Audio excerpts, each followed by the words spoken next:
Hello, everyone. Many of you have already seen my Romania presentation about the flat Earth. I will cover much of that presentation here today, but with some new videos and topics as well for your consideration. As pointed out by Owen Benjamin, I'm a bit dry and technical, and I will repeat myself often, but I hope that you can nevertheless enjoy this discussion today. I can't promise that it will be entertaining, but I can at least say that it will be sincere. I only have 45 minutes, and so I will speak very fast. Flat Earth is the catalyst to break the chains that mentally, spiritually, physically, and scientifically bind humanity. We flat earthers aren't anti-science. We flat earthers are unashamed truth addicts trying to free science from lies, faith-based globes, religious zealotry, and the heliocentric nonsense that has bound it for generations. Scholastically speaking, I'm a fairly educated person. I graduated from college magna cum laude, and I took astronomy in college. I have a master's and a Juris Doctorate. Up until just a few years ago, I genuinely believed in the globe and considered space and astronomy essential for the well-educated man. I would say I underwent a paradigm shift around 2008 when I came across Architects and Engineers for 9/11 Truth. The symmetrical and free fall speed of World Trade Center Building 7, which was not hit by an airplane, is 100% proof that our government lied to us, and that none of our institutions are there to expose or protect us from this vile conspiracy that stretches and controls many nations. Steel-constructed skyscrapers cannot collapse from small office fires symmetrically and at free fall speeds. It's impossible. 9/11 proves that our government and its owners control the narrative, the media, the military, the police forces, and all other major institutions. Yes, the 9/11 conspiracy is indeed a frightening truth. Moreover, any supposed social contract we once had with our government ended on 9/11. The United States government was in the very least an accessory in this heinous crime, which was not only used as a pretext to murder millions, but also to deprive all Americans and future generations of liberty under the threat of a manufactured boogeyman. Despite my vehement distrust of the US government, I somehow still considered NASA exempt from this corruption. That all changed when I read David McGowan's Wagging the Moon Doggy, which thoroughly debunked the moon landings. I love space too. I really wanted to believe in NASA, but the evidence that NASA lied is indisputable. NASA is a criminal organization that steals $59 million per day under false pretense.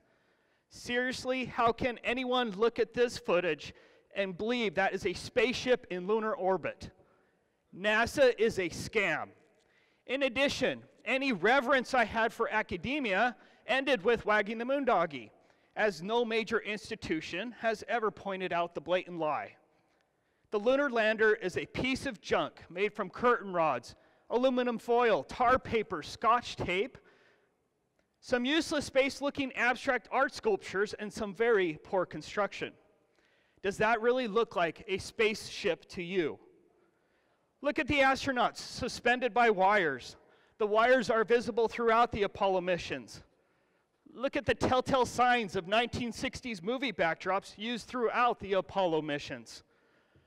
Research the inverse square law of light and how that proves the moon landings were fake. Then around April 2015, I had a larger paradigm shift.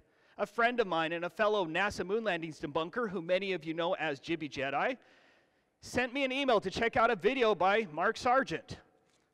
I was highly skeptical, but I soon realized that there was enough substance to the flat Earth that we needed a Socratic debate on the subject. Accordingly, I opened a debate on the internet forum where I invited flat earthers and globe earthers to present their best cases. At that time, I thought the flat Earth was a government-controlled psyop to discredit moon landing debunkers. And I wanted to save my fellow truth seekers from the government psyop. Wow, was I wrong. The flat Earth arguments were well-reasoned and substantial. Globe Earth arguments were circular, specious, and vacuous. I thought the globe advocates, whose numbers far outweighed the flat earthers, would destroy the flat earthers, but instead presenting a strong case in favor of the official globe narrative, globe supporters relied on name-calling, fraudulent videos, feeble presuppositions, straw man arguments, conformity, and incessant appeals to authority. From the beginning, I heard the best case that the globe had, and it was shockingly pathetic, and it still is. We already know that the evil cabal can get away with huge lies. 9/11, Gulf of Tonkin, and the phony moon landings prove that. But I want to talk more about what I have termed institutionalized conformity. It is the top-down, systematic, institutional conditioning of humanity from cradle to grave, and it created the globe. Institutional conformity is founded on a blend of three elements: the knee-jerk Pavlovian response, group conformity, and the expert. These three elements have worked in tandem to force society into an unwitting love affair with the globe and space. Many of you are already familiar with the Pavlov's dog experiment. Essentially, at the end of the 1800s, Ivan Pavlov was able to condition dogs to salivate every time a metronome was played. Pavlov did this by bringing out food while simultaneously playing a metronome. Only after a few repetitions, Pavlov removed the food, but the dogs would still salivate in response to just the stimulus. This is referred to as classic conditioning. Of course, we're not dogs, but to an extent, people can also be conditioned. Humanity has been conditioned to love space and the globe, and that's a fact. You have seen the globe and other space images thousands of times in your life. In addition to loving space and the globe, you have been programmed to scoff at even the mere mention of the flat earth through unrelenting repeated conditioning since childhood in schooling, media, and the entertainment. Although the narrative is changing from Columbus to ancient Greece, I was taught in elementary school that Columbus was going to fall off the edge, but the smart Columbus knew better than the stupid flat earthers, and Columbus proved it was a globe. Even MTV's rebellious channel always started with the US government's Apollo missions to the moon. How rebellious is that?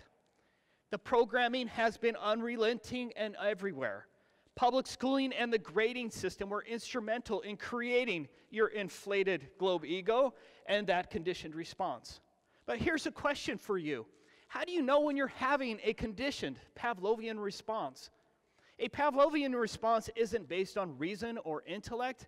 Instead, it triggers a knee-jerk emotional response and makes you upset or happy in some inexplicable manner. Hopefully, by recognizing that you are having a Pavlovian response, you can set aside the conditioning and instead use your intellect and reason to investigate the flat earth. Here's a hilarious television experiment that took place in a medical office. All of these people are actors except for that lady. Whenever the office buzzer rings, all the actors stand up. Yes, I added the cartoon ball. It's like Pavlov's dogs, but here the group is establishing the norm. Understandably, the unaware lady quickly follows the group. That's expected, and I doubt any of us would have acted differently, as we often look to the group for information. It's called informational conformity. But what's so fascinating about this is that this lady, after all the actors leave, then teaches the others who are also unaware to do the same, and creates an entirely new group of conforming, unwitting people. None of the people standing up right now are actors, and yet they are all engaging in the same nonsense based solely on group and informational conformity. Comparably, relatively few people have to be in on the globe lie. Once the narrative has been initiated, which is then reinforced every day in school and media and entertainment for generations, nearly everyone will unquestioningly follow the group. They control nearly all of the inputs, and the system then becomes self-policing.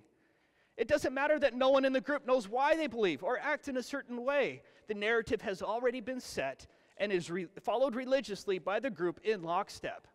Conformists are rewarded and promoted. Nonconformists are ridiculed and demoted. That's why calling flat earthers names is so important to this control mechanism. But the globe needed one more key ingredient, and that's the expert. The Milgram experiment is a fascinating example of the power of institutional conformity. In this case, the oblivious person at the electric shock generator, called the teacher. Remember, this teacher is the only person who isn't an actor. A learner is placed in a different room. Each time the learner makes a mistake in his responses, the so-called teacher is instructed to give an increasing electric shock to the learner. In a way, it reminds me of the grading system. Via a microphone, the teacher can hear the fake screams when the supposed electric shock is administered to the learner. What you're watching is a modern version that obtained the same results as the original Milgram experiment. There were 30 switches on the shock generator, marked from 15 volts, slight shock, to 450 volts, danger, severe shock. 450 volts is at a fatal level.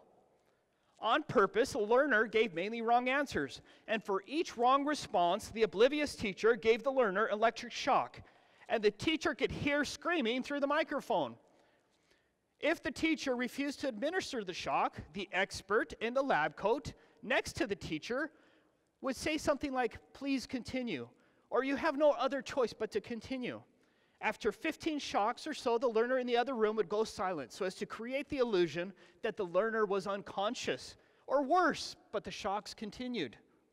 What's so damn disturbing is the fact that 65% of the teachers continued to the highest level of 450 volts, which was identified as danger severe shock. All of the teachers continued to 300 volts. Despite their morals, ordinary people are likely to follow orders given by an authority figure, the expert. Milgram summed up the experiment as follows: "The legal and philosophic aspects of obedience are of enormous import, but they say very little about how people behave in concrete situations. I set up a simple experiment at Yale University to test how much pain an ordinary citizen would inflict on another person simply because he was ordered to by an experimental scientist. Stark authority was pitted against the subject's strongest moral imperatives against hurting others, and with the subject's ears ringing with the screams of the victims, authority won more often than not. The extreme willingness of adults to go to almost any lengths on the command of an authority figure constitutes the chief finding of the study and the fact most urgently demanding explanation. Authority won more often than not." Remember that 65% of the participants thought they severely injured or killed the other person based only on the simple orders of the scientist with the white coat. That's the power of the expert. And that's why the Kabbalah has created so many celebrity experts like Einstein, Neil deGrasse Tyson, Bill Nye the Science Guy, Stephen Hawking, Elon Musk, and others. George Orwell spoke about the expert this way: "It will be seen that my reasons for thinking the earth is round are rather precarious ones. It does not rest on reasoning or on experiment, but on authority. Most people, if asked to prove that the earth is round, would not even bother to produce the rather weak arguments I have outlined above. They would start off by saying that everyone knows the earth to be round, and if pressed further, would become angry. This is a credulous age, and the burden of knowledge which we have now to carry is partly responsible." The power of institutionalized conformity is evident in the following example. In this video, you can hear the child proclaim that the so-called space rocket is actually falling down, as it truly is. Just listen. It's drifting. That's bad. It's doing good so far. Is it? Is that what always happens? Does it always go like that? Yep. It looks bad to me. It's in space. Or is it? Is that it? Yep, I think that's it. Rockets don't go to space. They arc and fall in the water, as you can see in numerous examples. The child gets it because he hasn't been programmed extensively enough to unquestioningly accept NASA. Instead, the adult, under a hypnotic state, won't allow himself to question his many years of space indoctrination, even though his eyes tell him otherwise. Here's from another video from a different child. The child keeps stating that the space shuttle rocket is going down, but the parent tries to explain it away as though the earth is churning.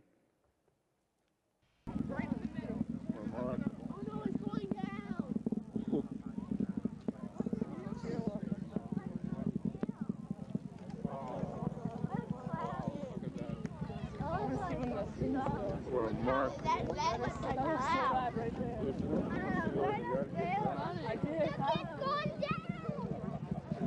Peter, for Sandy, is it turning or is the earth spinning? A rainbow. Sandy? It's not turning, the earth is spinning. Sandy? That's going straight up, it's just the earth is turning, we're moving away from it. Truly, the children were wiser than their parents, who refused to see the obvious. The children could easily recognize that the rocket is not going into space, but the parents would not allow themselves to question it. What do your eyes tell you? Just look at the space shuttle launch. Does any person here really think that that space shuttle is in space? It's laughable. Do you understand what I mean by institutionalized conformity and how powerful it is and how we need to be so wary of it? I need you to set aside your Pavlovian response, your conditioning, group conformity, your NASA and other proclaimed expert authority figures, and just use your intellect as an objective, reasonable person should. Flat Earth is founded on observable, testable, and repeatable experiments that you can do yourself. Flat Earthers don't want group or informational conformity.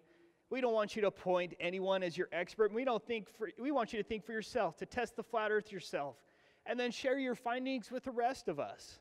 That is the beauty of the flat Earth. Flat Earth usually begins with the globe curvature formula. At least that's where it started for me. According to the globe math, 8 inches per mile squared represents how much a distant object should be hidden below the horizon from a ground level based on the official mathematical dimensions of the Earth. A ball Earth was at the circumference of 24,901 miles. Under the globe, this is mathematically accurate for all observable distances. So what's the alleged curvature drop at 6 miles under the globe? I hope everyone can do this now. Square the miles, 6 times 6, multiplied by 8 inches, which equals 288 inches, divide by 12, just convert from inches to feet. In 6 miles, there should be a curvature drop of 24 feet. It gets exponentially worse for the globe. 8 miles distance, 43 feet should be hidden below the horizon. 10 miles, 67 feet. 20 miles, 266 feet. 50 miles, 1,666 feet. 100 miles, 6,667 feet should be hidden below the horizon. This massive curvature drop should be seen and experienced every day, but it isn't. And I will show you many examples, unquestionably proving this curvature does not exist. But let's first talk about the horizon. If you know my channel, then you probably already know that the horizon test is my favorite proof of the flat Earth. It is so easy and so overlooked.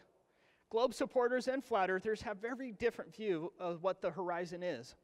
Under the globe model, the horizon is a concrete and tangible physical barrier demarcating the point when distant objects become obscured by the curvature.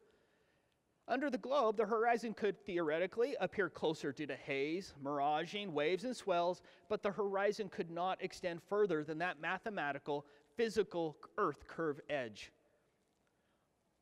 On the other hand, flat earthers correctly recognize that the horizon is not tangible, but a matter of perspective, and thus the horizon rises with the observer, an impossibility under the globe. The fact that railroad tracks meet at the horizon proves the horizon is a matter of perspective. Of course, haze and poor viewing conditions reduce the distance to the apparent horizon, but so long as we have a nice clear day without miraging, we can test the globe horizon and determine its veracity. The globe fails miserably. The distance to the globe physical horizon is roughly 1.225 times the square root of the height of the observer. But you can also use a calculator. This globe curvature calculator calculates both the distance to the horizon and the amount that should be hidden behind the alleged globe curvature.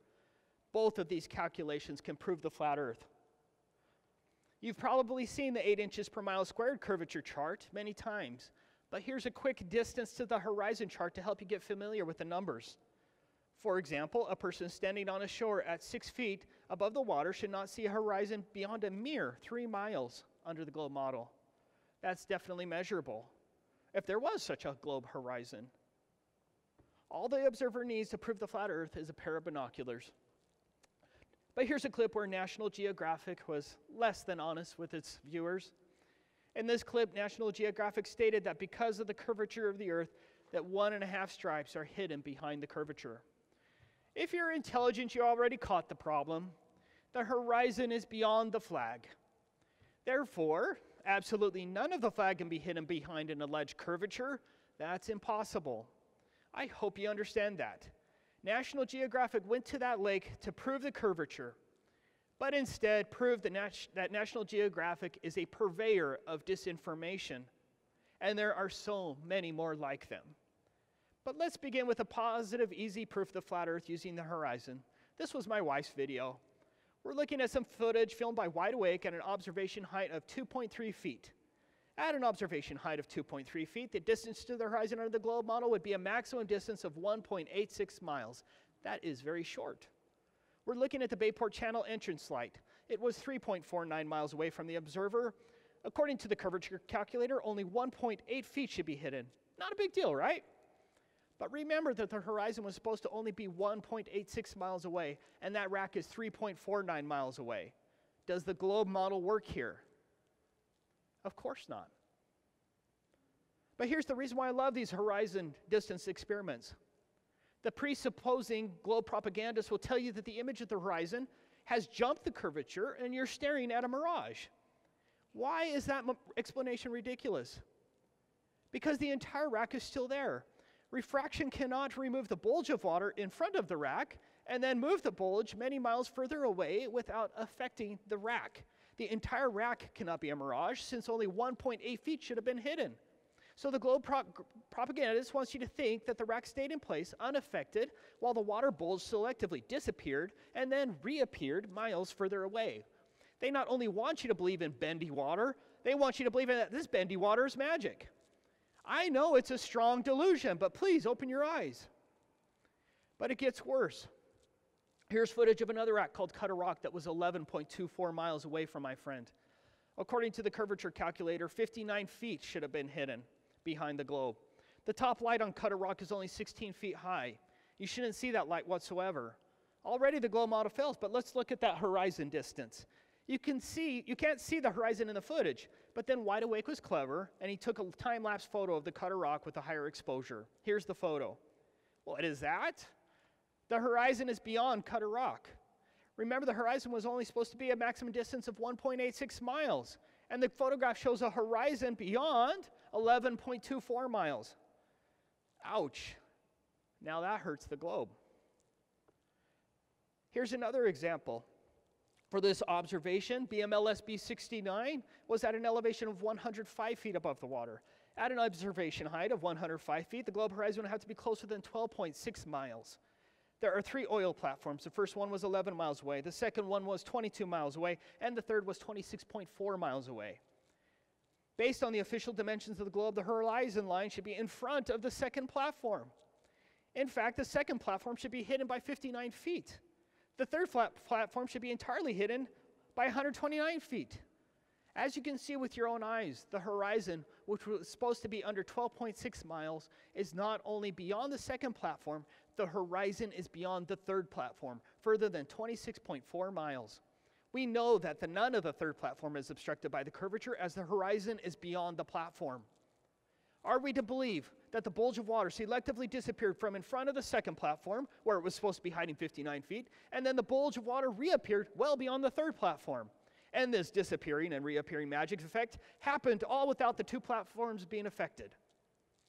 For this next test, BMLSB 69 brought his camera down to just 1 foot off the water. At 1 foot, the distance to the horizon under the globe must be closer than 1.2 miles. There were 2 platforms visible. The closer one on the right is Platform Hill House, 6.21 miles away. The further one on the left was Platform Habitat. It was 9.41 miles away. Please raise your hand if you see the problem here. Where is the horizon line? Remember, the horizon was supposed to be only 1.2 miles away, and the horizon is not only past the platform at 6.21 miles, it's well beyond the second platform, beyond 9.41 miles. Using this example, I want to teach you how the apparent horizon distance can be used to determine the minimum size of the globe if we did indeed live on a globe. Let's assume that horizon in this example is at least 10 miles away. Obviously, it's further, but 10 miles is fine. How is it possible that no one ever thought to measure the size of the Earth by measuring the distance to the horizon? It seems so basic. You believe in a ball? Well, go out and measure it. Where's my Nobel Prize for what should be elementary knowledge? Here's the theoretical radius of the Earth formula using the Pythagorean theorem, and it can be used for any horizon observation. I don't want to bore you with all the calculations, but an observation height of 1 foot and a horizon at least 10 miles away, the globe would have to have a radius of 264,000 miles. That's a radius 67 times larger than the alleged size of the globe Earth. I think this disposes of the big Earth theory. I asked Nathan Oakley from the Flat Earth Debate channel to share his understanding of the horizon issue, and this was his response. Hello, Dallas. The horizon would be most accurately described as an arbitrary position where the sky appears to meet the ground. However, if you are a fundamentalist religious zealot with a globe belief, well then that's not an arbitrary position where the sky appears to meet the ground. It is in fact the reified edge of a sphere world based on the radius value. An R value that is reified into existence by way of a begging the question, proof of nothing, perspective hijacking Earth curve calculator that takes an arbitrary position where the sky appears to meet the ground and turns it into the reified edge of a sphere world. I've been Nathan Oakley, and I'll see you in Flat Earth Debate. For this first test of mine, my wife was carrying a mirror at the opposite end of a reservoir reflecting the sunlight. From 6.3 miles away, I watched my wife place the mirror into the water. However, under the glow model, my wife should have been entirely obstructed by the curvature with a target hidden height over 12 feet. Obviously, the globe fails. Do you see any visible signs that my wife is a mirage, or that a 12-foot section hopped over the curvature to present a false flat Earth? There is no distortion accounting for this selective imaginary curvature hopping. These clips are from two separate experiments from opposite ends of Utah Lake. The first test was in May, and the second was in freezing conditions in December. In both cases, the spotlight was 7.53 miles away from me, and the camera height was only 2.54 feet above the water. In both cases, my wife's spotlight should have been hidden 21 feet below the horizon. Instead, you can see the spotlight placed at the water or ice edge. There is absolutely no curvature in these tests, and the symmetry of the reflection of lights belies the nonsense of the curvature hopping refraction claim. I don't show this video much, but this was a test I conducted with my family at the Bonneville Salt Flats. I placed my camera at 2.7 feet and filmed my wife drive away on the salt flats. Even with a mirage, I filmed my wife drive 6.6 miles away. The van should have been entirely hidden with a target hidden height of 14 feet. Unfortunately, the test ended in disaster. My wife got stuck in the middle of nowhere, and I was 6.6 miles away from her, also in the middle of nowhere. The tow bill was $800, and it wasn't covered by roadside assistance. Flat Earth testing does not pay very well. And I learned a valuable lesson about the Bonneville Salt Flats. It can swallow your car. Observable Reality has obtained some amazing footage of our flat Earth and is known for getting his camera very low. In this case, his camera was only 0.6 feet off the water, and he filmed a dam 7.7 miles away. The dam is only 14 feet high. Under the globe Earth's dimensions, 30 feet should be hidden. Obviously, the dam is visible, and the globe fails against to simple and repeatable experimentation that you can do yourself. Notice also that the bridge peninsula on the right was 3.3 miles away from the camera, but the globe horizon was supposed to only be 0.95 miles away. The horizon is well beyond 3.3 miles, again proving the globe false. The next two experiments were conducted by the Flat Earth Reality Explorers in California. The mirror was 13.8 miles away from the camera, which was at a height of 5 feet. Under the globe model, 82 feet should have been hidden below the horizon. Obviously, nothing is missing behind a purported curvature. Sunlight reflection off a mirror at 13.8 miles does not wrap around a ball. But this is my all-time favorite test conducted by the Flat Earth Reality Explorers. This mirror flash experiment was conducted at the Salton Sea at opposite sides at a whopping distance of 18 miles. As you can see here, they were able to see and film the reflection of the mirror that was 18 miles away from the camera. 155 feet should have been hidden. Under the globe model, you'd have to be standing on this 150-foot minaret to see a mirror flash at a distance of 18 miles. That experiment absolutely destroyed the globe myth and should cause any thinking, independent person to conduct their own investigation. This laser test was conducted in Italy by Romanians. The distance was 9.4 miles. The laser height was 6.6 feet, and the camera height was 2 feet off of the water. 39 feet should be hidden behind the curvature. But the camera filmed the source of the laser at 6.6 feet above the water in defiance of the globe. The next test is from D. Marble. In this case, the person holding the laser was at 7 feet, shooting the laser at a distance of 10 miles. At 10 miles under the globe model, the observer would have to be at a height of 30 feet in order to see the laser source. Instead, you can see the source of the laser at just inches above the water. For this test, Dr. John D., who has a PhD, confirmed with a laser that over a distance of 9.5 miles, there's absolutely no curvature. 39 feet should have been hidden under the globe model. Nothing was hidden. One of the common objections I often hear is that all these tests were conducted over water. Well, duh, water is flat and we don't have ground obstructions. But the next two tests by Grota 1 were conducted over ice. In this first test, Grota 1 drove a snowmobile 7.5 miles while he maintained a visual with the distant laser. Here's the laser from 7.5 miles away. This is over frozen solid ice. Based on an adjusted laser height of 2.4 feet, over 21 feet should have been hidden. Instead, Grota 1 filmed the laser hitting his hand and on the ice at his feet. Here he is filming the source of the laser with his camera only 10 inches off of the ice. In this next test, Grota 1 set a camera on the frozen lake at a height of just 8 inches and then drove 7.4 miles away where he placed a mirror down on the frozen lake at a height of 14 inches. He didn't zoom in so that he could maintain the clock in view and synchronize the mirror. Based on the 8-inch observation height of the camera, 25 feet should have been hidden below the horizon, and you can see the tiny mirror flash at only a height of 14 inches. Regardless of the conditions, the globe math fails miserably.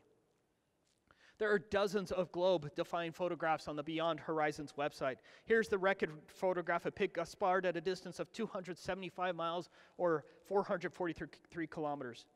According to the globe model, with an observation height of 9,272 feet, the very top of Pic Gaspard at 12,730 feet should have been hidden 3,772 feet below the horizon, and that's the top.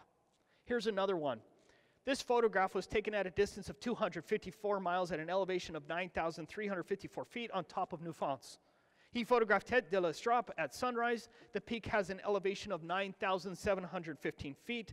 Under the globe math, 12,160 feet should have been hidden. Therefore, the top of the distant peak should have been 2,445 feet below the horizon.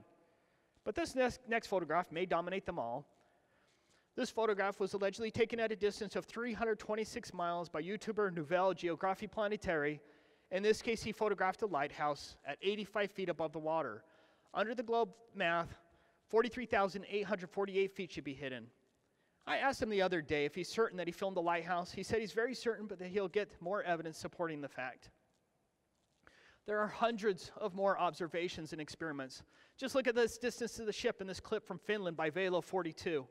If you look closely, there's a huge ship that's further away and barely visible.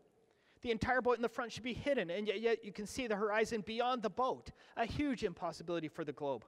Look at this photograph, this lighthouse also in Finland. 76 feet should be hidden, and none of it is.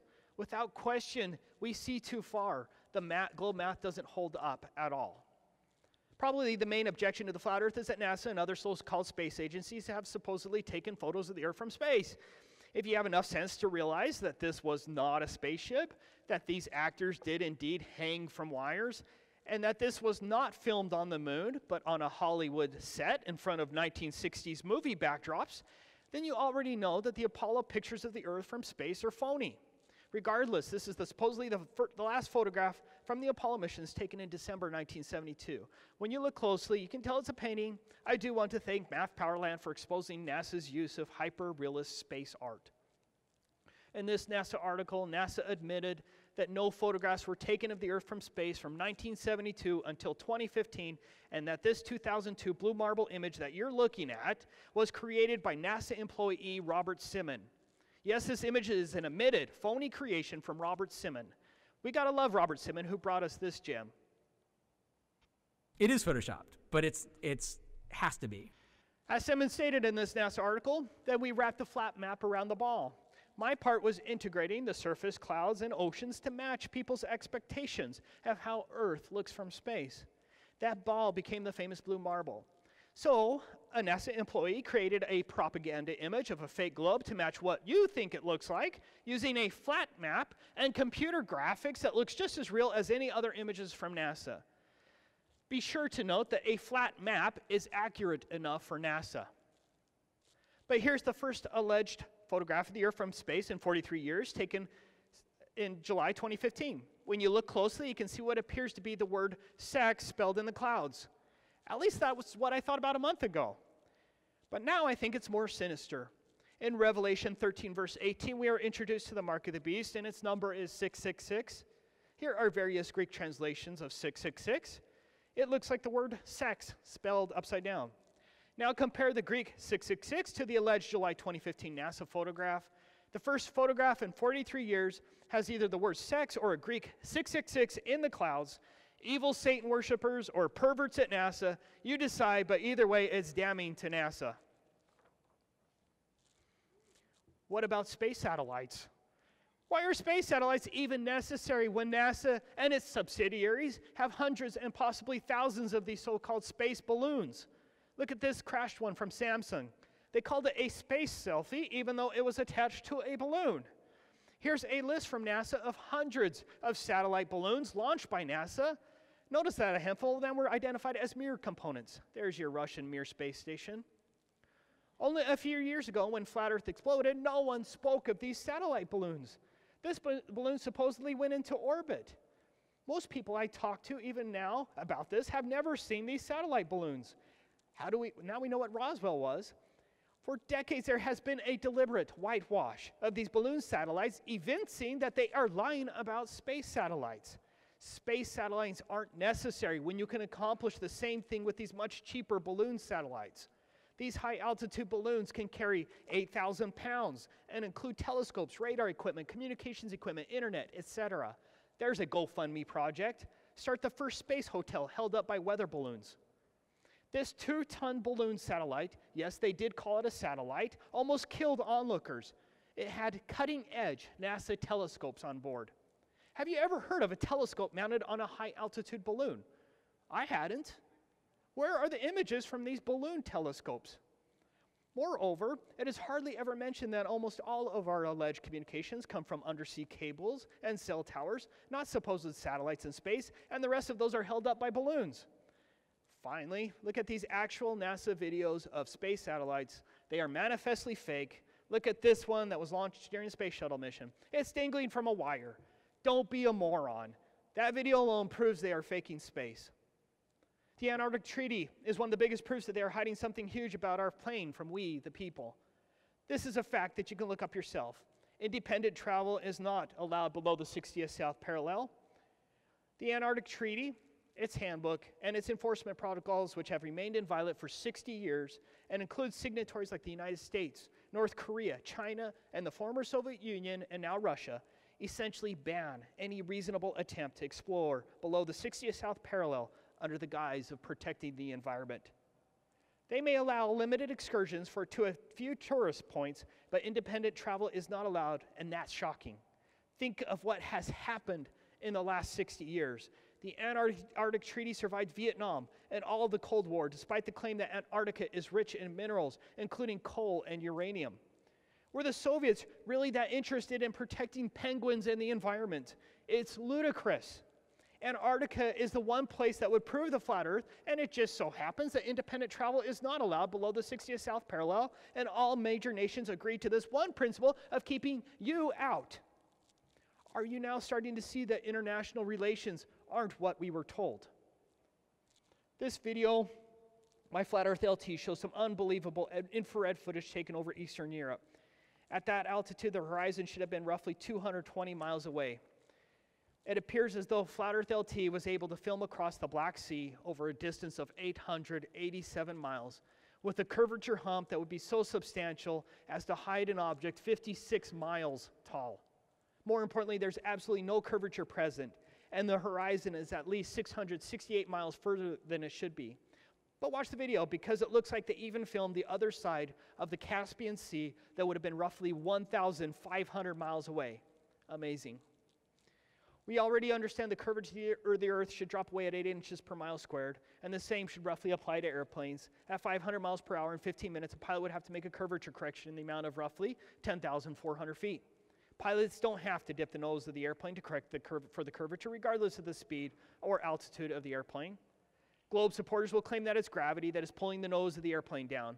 The airplane is defying the alleged force of gravity, and yet gravity selectively grabs the nose of the airplane, not the whole airplane, but just the nose, to keep the plane level with the ground, regardless of the speed or altitude of the airplane. Just like magical refraction, that's some wizard selective gravity you have there. Critics of Guglielmo Marconi said that it was impossible for Marconi to send a transatlantic transmission due to the curvature of the Earth. Here's an article pointing out that fact. Proving them wrong, Marconi received a radio transmission across the Atlantic Ocean at a distance of 2,135 miles. Under the globe model, there would be a curvature drop of 527 miles over that distance. The Knickerbein targeting system was a VHF, that's very high-frequency radio targeting system used by German bombers in World War II. Knickerbein was an accurate line-of-sight targeting system and was able to pinpoint ground targets up to 443 miles away in England. The leading government science advisor for Churchill, Frederick Lindemann, refused to believe that there was such a beam due to the curvature of the Earth, as VHF beams don't even allegedly wrap around the curvature. In total contradiction to the globe, Lindemann was wrong, and lives were lost because of his mistaken belief in the curvature. The Knickerbein system did exist, and the VHF line-of-sight targeting system would have been impossible on a globe. In order to make sense of Knickerbein, Wikipedia claims that the VHF system remained within line of sight of the bombers. The claim is mathematically wrong. With a distance of 443 miles from Stolberg Hill, Germany to Derby, England, 117,504 feet should have been hidden, and the bombers only flew at 19,200 feet. At the equator, the ground is allegedly rotating at 1,037 miles per hour. Yet Felix Baumgartner took a balloon up to 128,000 feet above the surface, and it took him 2.5 hours to get that high. So if the ground is rotating at 1,037 miles per hour at the equator, then Felix Baumgartner should have landed in the Pacific Ocean. As you are aware, Felix didn't land in the Pacific Ocean. He actually landed 44 miles east of his launch site. That's against the supposed rotation and the wrong direction.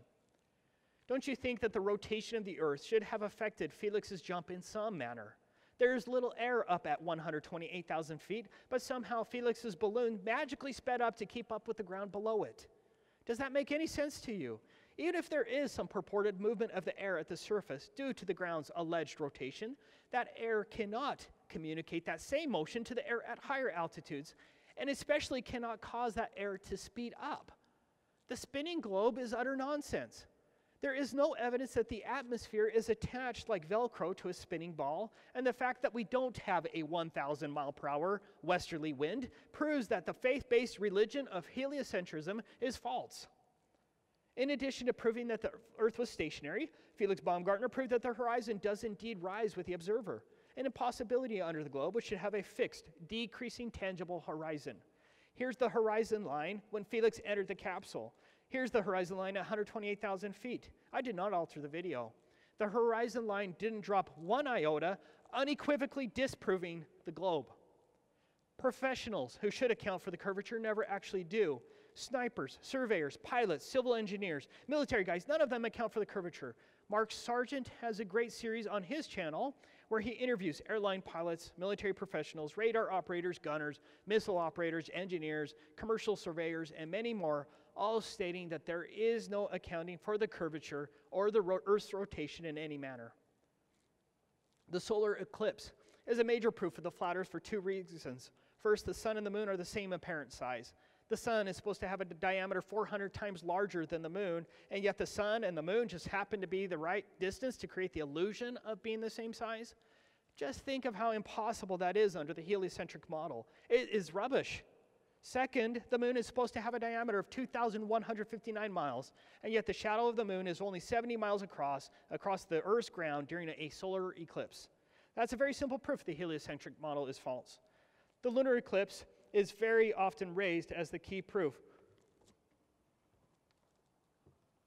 A selenalian is where a lunar eclipse occurs when both the sun and the moon are both above the horizon, which means there is no alleged Earth between the sun and the moon that could cause a shadow on the moon. That's geometrically impossible. Again, the globe model fails. According to the heliocentric model, this Earth and its pressurized atmosphere are surrounded by a nearly endless vacuum. That's more powerful than any vacuum that can be created here on Earth, and yet this vacuum is so weak that it can't remove our atmosphere. This is a fact. There's simply no possible way that an atmosphere can exist adjacent to a vacuum, and no one can prove otherwise. Nature abhors a vacuum. And the last time I checked, we're all still alive. And so you can dismiss the nonsense of space. I have presented a substantial amount of evidence proving that we've been lied to big time, but it takes a strong, independent mind to recognize and then set aside one's indoctrination. Unlike the globe propagandists, we flat earthers don't want you to believe us or trust us. We don't believe in the flat earth. Please understand that. We tested whether the globe exists and found, based on the extensive amount of evidence that we've gathered, that there is no curvature, there is no outer space, and heliocentrism is false. But we want you to figure that out for yourself. On the other hand, NASA and its spaniels, liars, parrots, and actors will never tell you to go out and measure the curvature yourself. They are scam artists and deceivers. They want you to be gullible and ignorant as though it's a virtue. Please reject the illusions, lies, and hypnosis. Break your mental shackles. Come out of the allegorical cave and your stupid fundamental heliocentric religion and conduct these experiments and test the globe yourself. Come up with new experiments and ideas. Share what you have. It's fun. It's exciting. Flat Earth is breaking the chains that bind humanity, and we absolutely promote intellectual freedom and investigation, and we hope that a new breed of independently minded professionals, PhDs, students, will in all humility work together towards a true and objective grassroots scientific movement. I'm not embarrassed I'm a flat earther. I'm embarrassed it took me 40 years to see the truth, that we live on a flat and stationary plane. Flat Earth comes with a big serving of humility. However, based on experiments, testing, and genuine reflection, we all came to realize that the Earth is flat and stationary, that outer space is fake, and that NASA lied. And that is huge, and that's enough for me to call you family. I love you all very much, like my family. May our love, friendship, and addiction for truth never cease on this beautiful, flat, and stationary plane. God bless you all.